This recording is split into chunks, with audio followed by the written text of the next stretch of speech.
Suatu hari, ada seseorang menempatkan satu bejana di atas kolam ikan. Dia mengisi bejana itu dengan air yang terisi penuh, hingga meluber dan hampir tumpah. Sebab ketinggian air dan tepian bejana telah sama setingginya. Lalu dia menangkap 2 ekor ikan dari kolam dan dia jeburkan ke dalam bejana. Nampak ikan-ikan itu hilir mudik, berenang di dalam bejana yang berair, sama sejuknya dengan kondisi air di dalam kolam. Selanjutnya, orang itu kemudian memantik pemanas yang memang telah terpasang sejak awal sebagai alat pendidih di dalam bejana. Maka berangsur suhu air di dalam bejana menjadi naik. Di saat air telah mulai menjadi netral, mengalami perubahan suhu dari sejuk menjadi biasa, ikan-ikan itu masih berenang bermain ke sana kemari, sembari tubuh mereka secara alami beradaptasi dengan suhu air yang mulai berubah.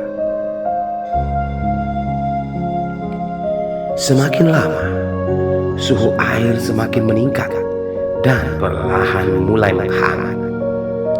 Namun tubuh-tubuh ikan itu masih memiliki kemampuan untuk menyesuaikan diri dengan kondisi suhu air yang terus saja naik. Pada beberapa lama, kondisi air telah mulai membuat rasa tak nyaman pada tubuh-tubuh si ikan. Meskipun tubuh mereka masih memiliki kemampuan untuk menyesuaikan diri dengan kondisi air yang mulai memanas. Tiba-tiba melompatlah salah satu ikan hingga lompatannya melampaui tepian bibir bejana. Sejenak badannya melayang di udara, untuk kemudian dia turun menukik ke bawah mencapai permukaan air kolam. Maka loloslah salah satu ikan itu. Ikan yang masih tersisa di dalam bejana nampak mulai panik. Dia berenang semakin cepat, hilir mudik, sambil terus mengerahkan kemampuan tubuhnya untuk terus bertahan dengan suhu air yang semakin ekstrem.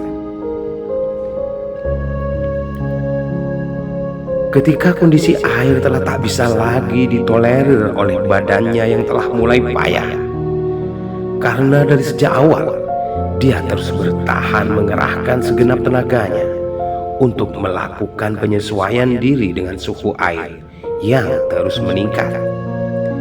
Maka akhirnya dia memutuskan untuk melompat pula, menyusul temannya yang telah sejak lama melompat pergi. Ketika dia berusaha mengerahkan segenap tenaganya untuk melakukan satu lompatan agar bisa keluar dari dalam bejana, ternyata lompatannya telah begitu lemah. Dia sudah kehabisan tenaga. Gerak lompatan yang dihasilkan hanyalah mampu membuat air menjadi sedikit beriak dan bergelombang. Untuk seterusnya, dia telah mulai kehilangan keseimbangan. Badannya pun limbung di tengah suhu air yang telah menjadi semakin memanas. Pandangannya telah mulai gelap dan sorot matanya telah mulai meredup. Akhirnya dirinya mulai meregang nyawa dengan kondisi tubuh matang. Dia tak lagi bergerak, mati. Apakah yang membunuh si ikan?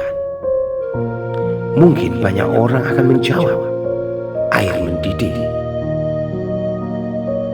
Sebenarnya bukanlah air mendidih yang membunuh si ikan, melainkan kepanikan dan ketidakmampuan atas kebijaksanaan dirinya untuk dapat memutuskan kapan dia harus melompat menyelamatkan diri dan kapan dia harus bertahan.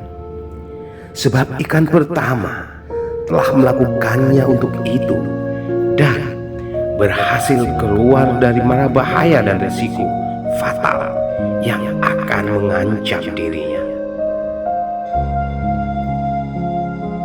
Hikmah yang bisa kita ambil dari kisah ini, terkadang kita memang perlu untuk mendapat menyesuaikan diri dengan lingkungan di sekitar di mana kita diam dan tinggal.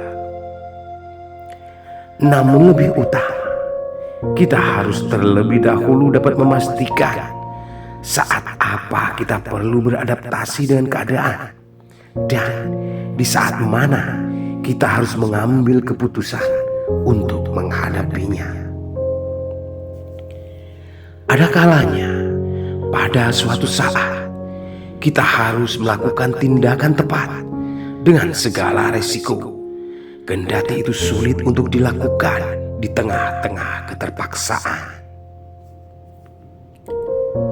Ketika kita hanya diam membiarkan via eksternal dengan masif mengeksploitasi diri kita secara fisik, mental, spiritual, emosional, dan finansial, maka mereka akan terus melakukan itu dengan tanpa berkesudahan hingga kita tergerus dan mati. Maka kita harus segera memutuskan saat kapan harus melompat.